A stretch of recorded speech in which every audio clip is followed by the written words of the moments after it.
Yikes. That video I did concerning libertarians really raised a lot of pricks on the porcupine. Did you hear what Zoe called us? I didn't call you anything. Y'all arbitrarily chose an animal that has a bunch of pricks on it to represent yourselves with. I think with that propaganda.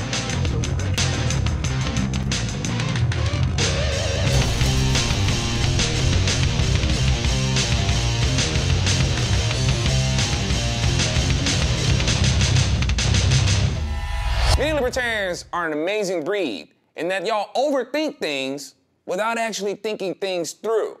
But I want to follow up with some of the comments I got from some libertarians concerning one of my recent videos.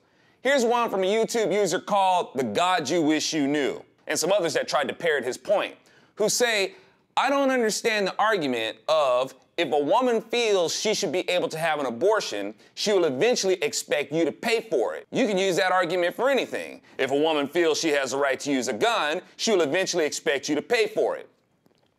Look, dude, perhaps you haven't heard the statement, free abortion on demand without apology. If a woman feels like she has the right to deprive another human being of their right to live, then she will also include feeling entitled to deprive another person of their right to property to pay for it. That's proven. What world are you living in where the majority of abortions are not paid for by the taxpayer? And that is way different from owning a gun. Let me explain the difference to you. An abortion deprives another human being of their rights, period. That's what abortion is for. That's what it does. It cuts a person off from their rights without due process. Owning a gun does not deprive anyone of their rights. You can use a gun to deprive someone of their rights, but the balance to that is you can use a gun to protect yourself from that person, and you have that right to. You're not entitled to be issued a gun by the state. You're allowed to keep them. You can buy them, inherit them, etc. Now, show me in real life where your argument holds up, where you can apply the mentality of a woman having an abortion who will most likely expect the taxpayer to pay for it, and a person buying a gun and expecting the taxpayer to pay for it. I'll bet you dollars to donuts that you're gonna find way more gun owners who purchase guns with their own money than women who purchase an abortion with their own money. Your argument is totally warped and not based in any reality. Like the woman who feels like aborting a child is the summit of a woman's power and that it represents her sovereignty and independence. Meanwhile, she supports the demand to be dependent on the taxpayer to pay for that so-called independent choice, to deprive another human being of their right to live. Libertarians sound like Islamist apologists. If you disagree with libertarians, they say it's because you don't understand it. You need to do your research. You need to read this. You need to read that. Islamists say the same thing. If you disagree with their doctrine, it's because you don't understand it, blah, blah, blah. Oh, I get it. I can only understand libertarianism if I think like you. The only way I can prove that I've done my research on libertarianism is to agree with libertarians.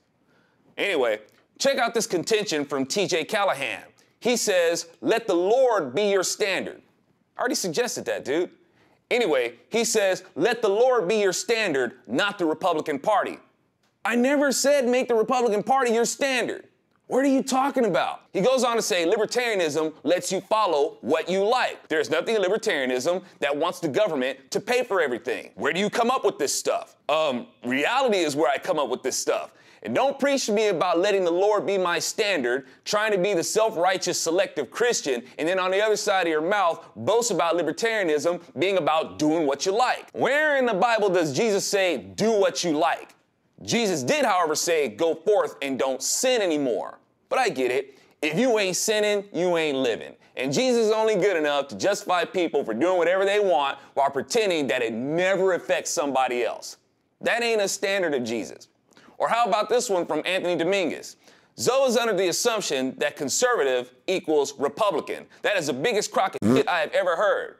Whatever you say, Andy. See, right off the bat, this person is too stupid with hate to hear anything. I have never said that conservative equals Republican. I have said that the conservative approach is the better complement to the Republican platform, or that they fit more organically and don't contradict each other.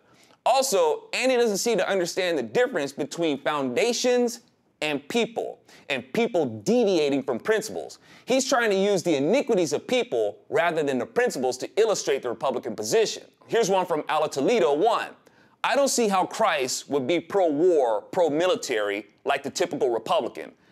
Guess you missed that part in the Bible about when Christ returns. He's going to bring a war with him. He gave his enemies the greatest opportunity for peace. It was rejected.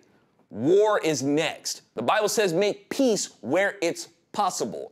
It ain't always possible with men. And the Messiah will be returning with a war of retribution the likes the world has never seen. You must be one of those small B Bible readers.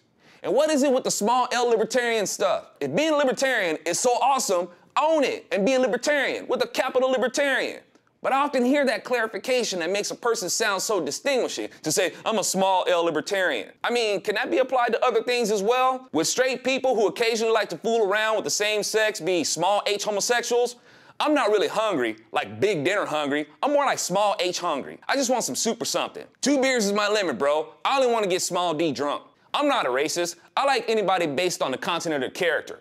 Black, white, brown, or red. I don't care. And every Asian I've ever met is brilliant. However, I don't feel safe when I'm driving next to one. Does that make me a small R racist? Obama's half white. Does that make him a small C Caucasian? If a kid does below average in school, does that make him a small C student? I'm Alfonso Rachel with Zonation. No small Z, just Zonation. Reality is where I come up with this stuff.